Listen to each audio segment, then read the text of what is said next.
This is Democracy Now!, democracynow.org, The War and Peace Report. I'm Amy Goodman. In Florida, the Republican governor and possible presidential contender Ron DeSantis has signed into law a gerrymandered congressional voting map that virtually guarantees Republicans 4 more seats in Congress while likely cutting the number of black Democrats elected. The measure passed along party lines Thursday during a special session called by the governor. But it was delayed when black Florida lawmakers staged an impromptu sit-in.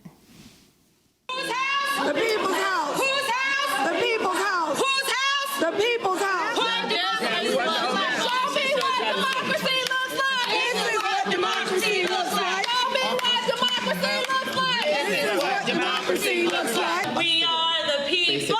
We are the people. The mighty, mighty people. Why is this happening? This is happening because That was Florida State Representative Diane Hart, a Democrat from Tampa, live streaming video from the floor of the Florida House chamber as she joined the protest. She said DeSantis's map is meant to disenfranchise black voters.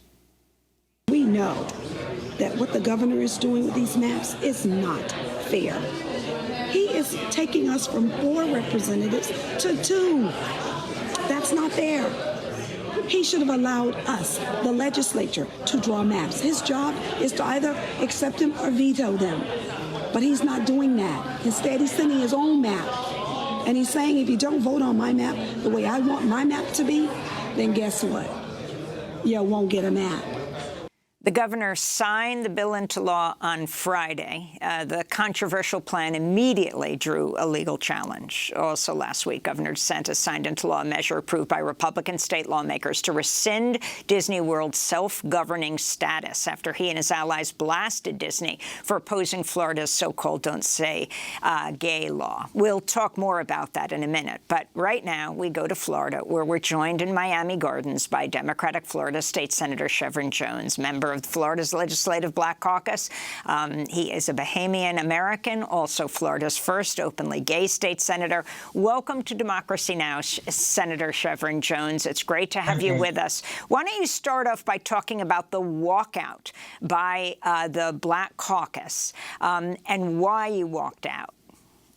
Yeah, well, the House Democrats, they did exactly what was on the heels and what was going to happen eventually, because in Florida, we have been dealing with, for the past 4 years, this constant attack on the black community and on marginalized communities at large. And so the House Democrats, they did what was warranted, and that was they shut the House down.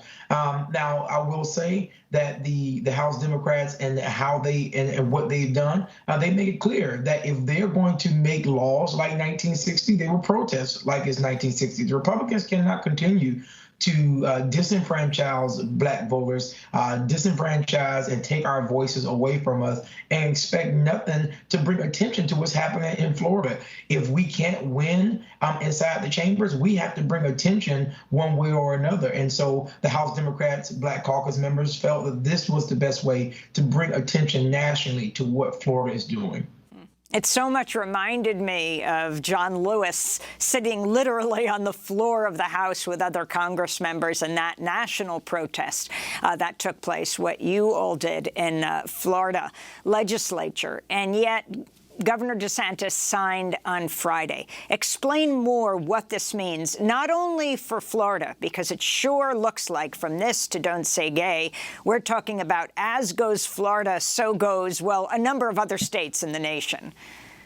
Yeah, Amy, what we're seeing right now, we're seeing Florida is pushing our judicial system. They want to see how far they can take it because the Republicans in Florida know good and well that what they did is unconstitutional. Since Reconstruction, we've only had 11 black congressional members. Now we only have 5 black congressional members, 4 which are actually access seats. Now with this new map that's just went into place, you only have 2 black access seats. And what we are seeing right now is that if other states are watching, that if Florida can do this, if Florida can go in this direction, and they can get away with going totally against the people, which in 2010 we voted for the Fair District Act. If they can go along with this, that means other states can do the same. And so this is exactly what's happening. The governor is an attorney. He has very smart people around him, so they know exactly what they're doing. This is to push the judicial system to the limit, all the way to the Supreme Court, which I believe is not only dangerous for the state, but is dangerous for our democracy.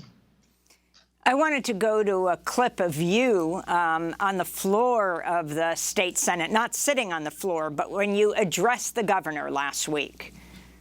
And to Governor DeSantis, I'm not going to call what you're doing a culture war anymore. I'm going to call it just what it is. Okay. It's a racist tactic that you're doing, and you know what you're doing. Actually, that was at a news conference that you held. How did he respond? They didn't respond at all, actually. And I think a lot of this, what we're seeing, Amy, is all of this is just a distraction. Whether it's Disney, whether it's CRT, all of these things that's happening is a distraction. But what we can't allow to happen, we cannot allow the Black community to continue to be run over. Yesterday, we had a call with over 300 people from across the state that was put on by the NAACP. The Republicans have just awakened a sleeping giant. We already right now within South Florida, particularly in Miami has become the most expensive place to live. A lot of these areas that we're speaking about are Black communities. And so the fact that we are going to go to Tallahassee, waste our time, waste taxpayers' money to hold a special session, to take a special district away from Disney, all because you want to punish them while ignoring the fact that we have bigger issues that we need to deal with. This is a lackluster leadership at its best. I'll end with this, that as we continue to move forward, that what we're seeing right now in Florida, it is not just a culture war. It is racist tactics that is happening all across this country, that Republicans, they see that they are in distress and they are going to great lengths to take power away from marginalized people, to pick on marginalized people. Why is that? It's because they see their power slipping away from them. But what they're doing is dangerous and can have long-lasting effect on this state and in this country.